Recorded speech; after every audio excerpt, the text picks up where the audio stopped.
Hi everyone. In this episode, I want to talk about why the narcissist refuses to acknowledge your accomplishments. So in this episode, we are going to talk about where all this fits in the narcissist pathological cycle that they run on. First, I want to thank all of you that have supported me on this journey and supporting the channel. It is official. We have reached 500 subscribers. About 5 months ago, I launched TikTok, and as of today, I have over 17,000 followers, and we are going strong, raising awareness on narcissistic abuse so that we can keep saving lives and helping people understand what's happening to them. I have also written a book. You can download a condensed PDF version of my book, Decoding the Narcissist and the Psychological Manipulation Tactics that they use. There is a link in my bio. So thank you again, everybody. Let's get to the topic. Why does the narcissist refuse to acknowledge your accomplishments? A narcissist will never acknowledge your accomplishments because they don't want to aid in your success. If they acknowledge that, if they acknowledge you, that's aiding in your success, and your success means that you're probably going to surpass them. And if you surpass the narcissist, then they don't feel like they have control over you. That's why a narcissist must devalue you. And a narcissist cannot have someone in their life that they prop up on a pedestal 24/7. A narcissist cannot acknowledge you like that because they don't. Again, it has to do with control and devaluation. The narcissist cycle is pathological. Love bombing or idealization, then to devaluation, and then to the inevitable discard. Your devaluation, that's what makes the narcissist feel validated. Your devaluation signals to the narcissist that they are in fact superior. They are in fact better than you. They get to control how you feel, and in exchange, you get to be a container to hold all their trauma, all their projections, all the nasty stuff that they're feeling, all the things that they don't like about themselves. You get to be a container for them. That way they can regulate themselves and go put on their show, put up their mask, and continue with their performance for the outside world.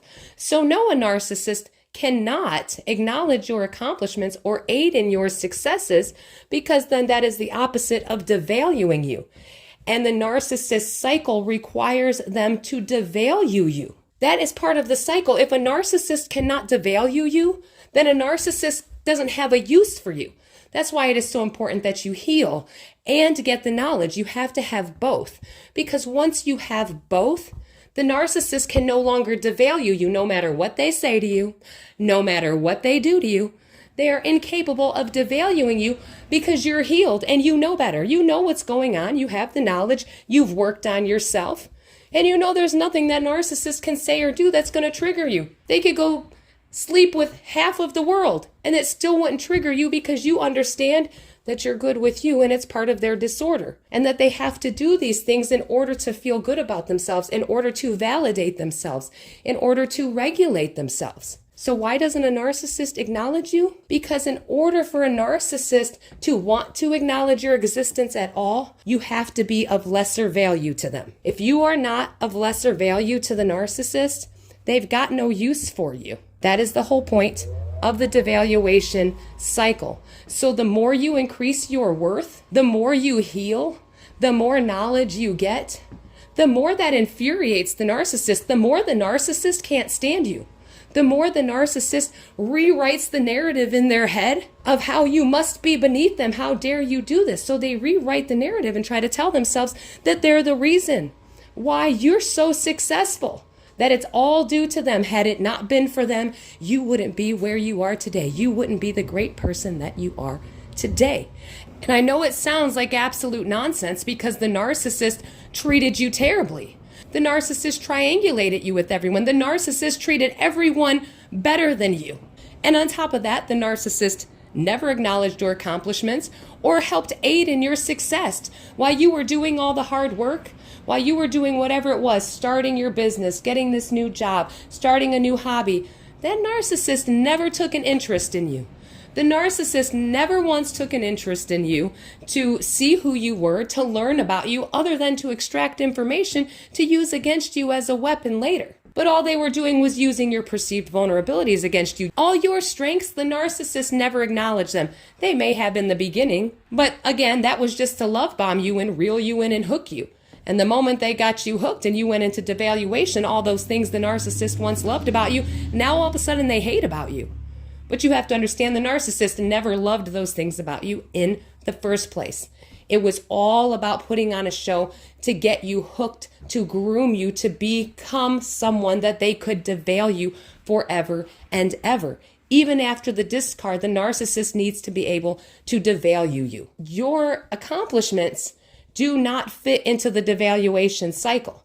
The only way your accomplishments fit into the devaluation cycle is if the narcissist gets to not acknowledge those accomplishments. The narcissist refuses to acknowledge you or anything you do, or even get to know anything about you as a person.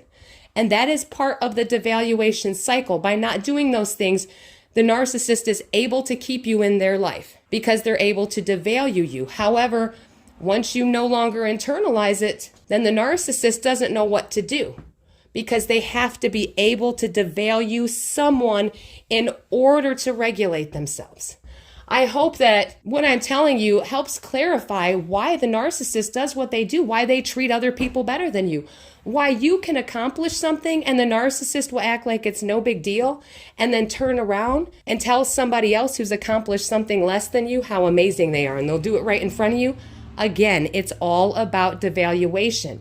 And when you accomplish great things, that triggers the narcissist's insecurities. And what it really triggers inside of them is their fears of abandonment and rejection. Because the greater you become, the more you increase your worth, the narcissist knows you are not going to want to be with them. You can love them from afar, you can care about them, but the narcissist knows when you figure it all out and you increase your worth, you're not going to put up with that treatment anymore. You'll refuse the devaluation cycle, which will cause the narcissist to have to replace you. If you refuse to be devalued, there's nothing the narcissist can do but go find someone else. And that is something you have to understand. The more you hold the narcissist accountable, that is you saying to the narcissist, hey, narcissist, I refuse to be devalued by you. And until you get the knowledge, the narcissist is able to escape that situation with manipulation tactics like gaslighting, blame shifting, and Darvo. All of these things are meant to devalue you. The narcissist has to. It's part of their cycle. And you have to remember, the narcissist requires you to put them first. So when you are working on yourself and accomplishing things for yourself, you're not putting the narcissist first, and the narcissist can't have that. Your role as the intimate partner is to put the narcissist first above everything else. The narcissist is your only priority. Making them happy is your job and your only priority. So when you take your energy and efforts and put that into yourself and you start accomplishing great things, the narcissist feels threatened by that. And so that's why the narcissist must devalue you and bring you back down. They feel they got to knock you down a few pegs and put you beneath them, because when you're putting you first, you're not putting them first. So they need to devalue you back down in that position where you're forced to look up to them, not them look up to you. Now, for normal, healthy people, we like looking up to others. That's what inspires us to want to be greater and become better and do better. But the narcissist isn't looking to change because they already think they're the center of the universe and they're perfect and everything is catered around them. So they have to devalue you. They can't acknowledge you. They can't put, you can't put yourself first. I hope you understand again why narcissists don't acknowledge you. It is part of the devaluation cycle. So I need you to remember this. The narcissist requires constant validation, constant adulation. They constantly need to feed their ego in order to feel better about themselves. And the only way for them to do that is to devalue you. So everything that the narcissist withholds from you is everything that they absolutely need in order to survive, or they'll collapse. They'll get injured. So your devaluation is their validation. Them making you believe you are beneath them and lesser than them or not good enough for them is how they validate themselves, because that's exactly how they actually feel inside. Everything that the narcissist is attempting to make you feel is a projection on how they feel about themselves. So when you refuse devaluation, you tell the narcissist, Go sit with your own feelings. Go work on yourself, because I'm not going to sit here and take on all your problems for you anymore. You're going to need to learn to handle them yourself. And the narcissist is going to continue to go out of their way to prove to you that their life is so much better without you. That's another form of devaluation. The narcissist will never admit that maybe they were wrong. The narcissist is never going to tell you that their life isn't as great as they want you to believe it is. And you know better, because you understand their disorder and you know that everything they're doing to you, they've put somebody else through. Unfortunately, the narcissist usually doesn't get lucky enough to meet somebody else like you twice, so they end up with more people like them until they learn the lesson. The same way you dated that narcissist and remained in that cycle until you woke up and learned the lesson. So I hope you enjoyed this episode, and remember, if that narcissist wants to keep devaluing you and prove how much better their life is without you, then say, okay, narcissist, go live your better life, because a life without the narcissist includes accomplishments, includes you being able to do things for yourself, because as long as that narcissist is around, they're going to expect you to do everything for them and do nothing for yourself. I remember exactly 1 year ago this month, the narcissist that I dated told me that I needed to give up and move on, and that you ain't writing no book, what with your 10 views and 10 subscribers. Had I listened to that narcissist, had I internalized that devaluation, I would not have accomplished all the things that I have accomplished since I walked away from that narcissist a year ago. So remember, as long as that narcissist is in your life, that's all you're allowed to focus on is them. You're not allowed to focus on yourself. And anytime you attempt to focus on yourself, the narcissist is going to put you through extreme devaluation until you start working for them again instead of working for you. Well, I hope you enjoyed this episode. Thank you so much for listening. Stay safe, stay strong, and keep getting the knowledge. You are all going to be amazing.